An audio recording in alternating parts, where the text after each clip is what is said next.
Welcome everyone to Chapter 5. This chapter is all about water, which is arguably the most important chemical for life on Earth.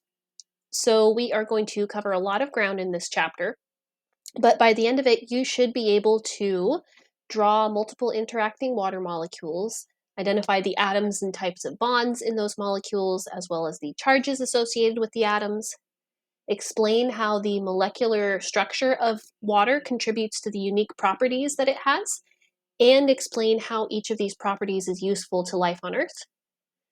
You'll be able to describe the hydrologic cycle, including the different ways that water moves on Earth and how it's stored throughout the cycle. We'll look at how much water is available on Earth and how it is distributed. And we'll look at the major sectors of human water usage, the difference between consumptive and non-consumptive use, the difference between return flow and withdrawals, and which sectors in the US are primarily responsible for each type of use. And additionally, we'll explain how agriculture stresses water resources.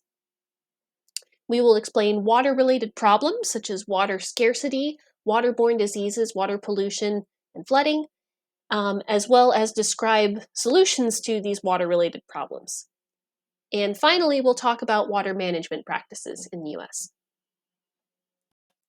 To start, we need to review what we previously learned about the molecular construction of water. So you know that water is H2O, which means that it's composed of two atoms of hydrogen, H, and one atom of oxygen, O. And these atoms are covalently bonded to each other, meaning that instead of transferring electrons between them, they share their electrons with each other. So remember, ionic molecules transfer electrons between their atoms. Covalent molecules are the type that share. And within the water molecule, this sharing relationship is not an equal one because oxygen is far more electron greedy than hydrogen is, and it will draw these electrons toward itself and away from its hydrogen atom partners. And as a result, the distribution of the electrons is more concentrated around the oxygen atom and less concentrated around the hydrogen atoms. And you'll recall that electrons carry a negative electric charge. So this makes it so that the oxygen is slightly negative because it has a heavy load of electrons on it, while the hydrogen atoms have slightly positive charges because the negative electrons have been drawn away from them, and that leaves behind the positive protons in their nucleus to be the predominating charge. So consequently, we describe water as a polar molecule because it has separate positive and negative poles within its structure due to this uneven electron sharing. And the fact that water is polar is the fundamental cause of certain properties that make it an extremely unique chemical and give it the ability to support life. We went into some of these properties in Chapter 2, and we're going to revisit them now in more detail.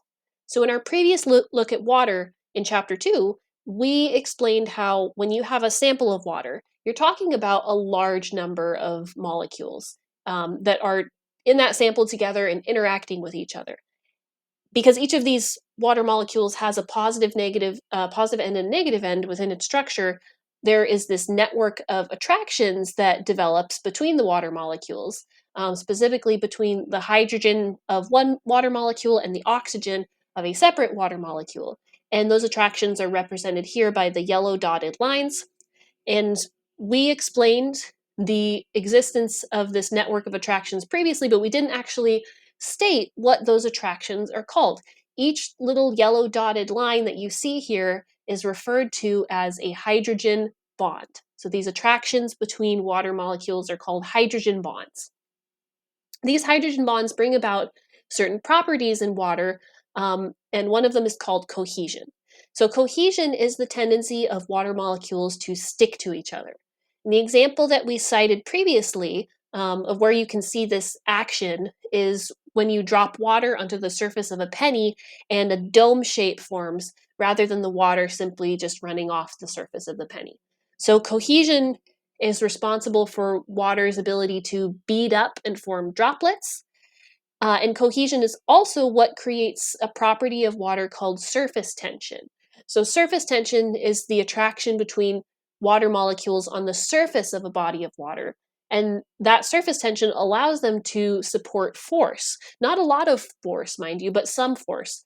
And the fact that certain insects that are able to land on a surface of a body of water, and they can stay there and remain supported and not fall through, like what you see in this image, that's a result of water surface tension. Okay, so that's cohesion. But water molecules aren't just attracted to other water molecules. The little positive and negative ends within each water molecule, they also make it so that they are attracted to other non-water molecules. And this property is called adhesion. So whereas cohesion is the tendency of water molecules to stick to each other, adhesion is the tendency of water molecules to stick to other molecules. And one example of where you can see adhesion at work is through a phenomenon called capillary action. Capillary action is the tendency of a liquid to rise within a small tube due to the liquid being attracted to the material of the tube. So, in this snippet of a video, what you see is a glass of water that has yellow food coloring added to it, and a very small glass tube is inserted into the water, and immediately the water very quickly climbs up into this little glass tube. No one is sucking on the other end of the tube like a straw. The water just jumps up on its own because the molecules are attracted to the glass of the tube. Now, the water doesn't climb all the way up the tube because gravity is too strong and doesn't allow it. But for a certain distance, those adhesive forces are stronger than gravity. So a small amount of the water climbs up the tube. And this might seem like it's just a neat little demonstration exercise, but it's actually very important for living organisms because capillary action is how water moves through plants. It travels from the root system up to the stems and shoots and other parts of the plant through its attraction to the plant's vascular system, the tubes inside of the plant. And capillary action is also involved in the movement of blood through the circulatory system, so it serves an important biological purpose. Another property of water that arises from it being a polar molecule is the fact that it's considered the universal solvent on Earth. And what that means is that water easily dissolves ionic molecules and other polar covalent molecules.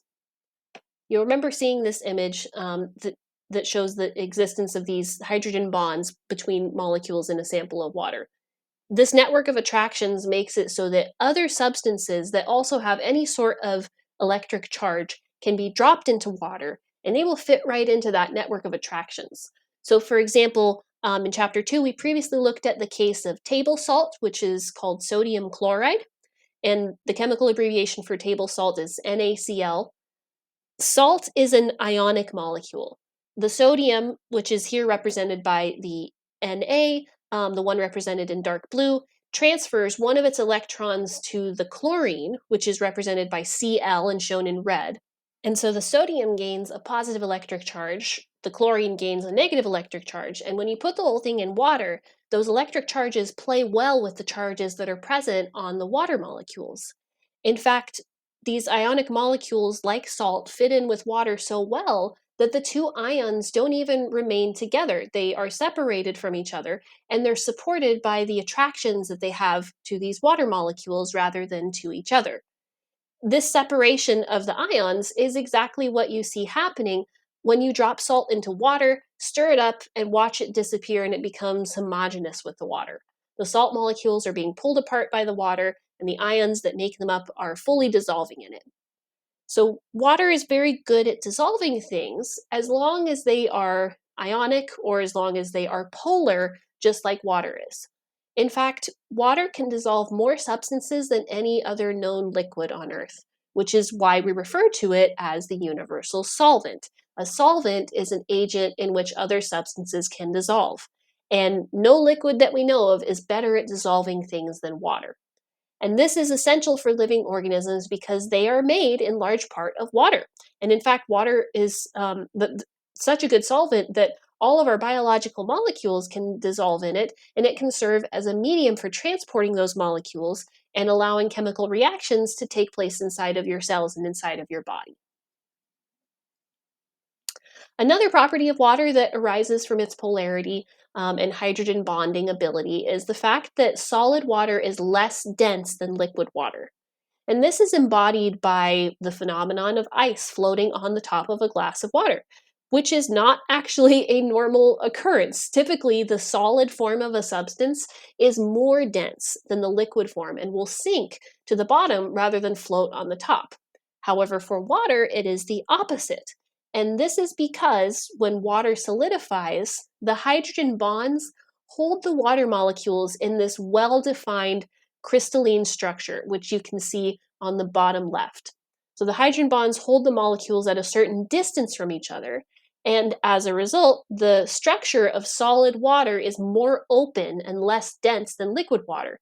Liquid water is what you can see in the circle on the bottom right. And the lower density of solid water means that ice floats on water, and the environmental consequence of this is that when a body of water freezes, only the top layer of water molecules, the ones that are most exposed, will actually freeze, and they'll create a surface layer of ice that insulates the water below. If ice was more dense than water and it sank to the bottom, then what would happen is entire bodies of water would freeze solid rather than just the top layer freezing, and that would kill the living organisms that live in them. The next feature of water is its high specific heat capacity. We touched on this one before, and we talked about it when we discussed how water is able to maintain a stable temperature. And I had posed to you the thought experiment of which you would rather do on a hot summer day, lay on the hood of your car or jump into your pool. And the answer is the pool, because unlike the car, the temperature of the pool is reasonable in spite of the heat. So, why does water maintain this stable temperature? Well, what the temperature of a substance actually measures is the kinetic energy in its molecules. And remember, kinetic energy we learned is the energy of motion.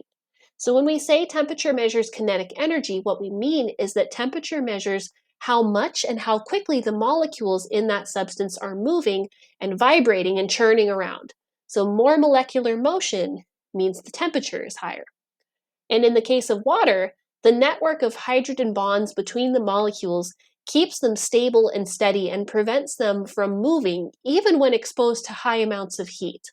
Therefore, the temperature of the water remains stable because its molecules stick together and resist increases in their movement.